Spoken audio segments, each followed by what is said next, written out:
মধ্যরাতের সুরাট, একটি ভোজন অরসিক অভিযান। ঘড়ির কাঁটায় তখন ঠিক রাত 12টা বাজে। সুরাট স্টেশনে যখন ট্রেন থেকে নামলাম, 4-5টা দিনের বেলার মতো অতটা কোলাহলপূর্ণ না হলেও একটা অদ্ভুত মায়াবী নিস্তবতায় ঘেরা ছিল। প্ল্যাটফর্মের ঘোষণা আর মালবাহী ট্রেনের আওয়াজ ছাপিয়ে আমাদের পেটের ভেতর তখন খিদের রাজ্য শুরু হয়ে গেল। আমরা ঠিক করলাম স্টেশনের ভেতরে না খেয়ে বাইরের কোনো রেস্টুরেন্টে গিয়ে গুজরাটি স্বাদের ছোঁয়া নেব। স্টেশনের বাইরে পা রাখা স্টেশনের মেন গেট দিয়ে বের হতেই চোখে পড়লো সুরাটের সেই চওড়া রাস্তা।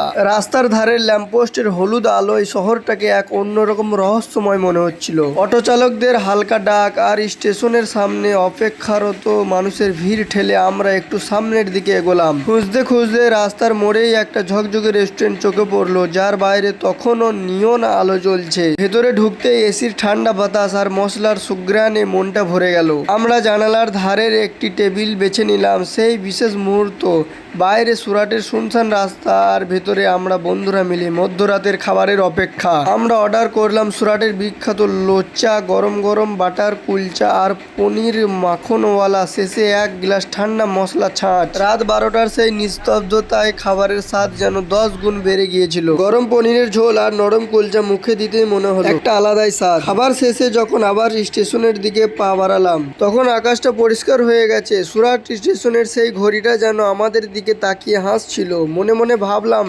সব ভ্রমণের আনন্দ কেবল গন্তব্যে নয়, এমন হুট করে খুঁজে পাওয়া কোনো রেস্টুরেন্টের খাবারের মাঝেও লুকিয়ে থাকে।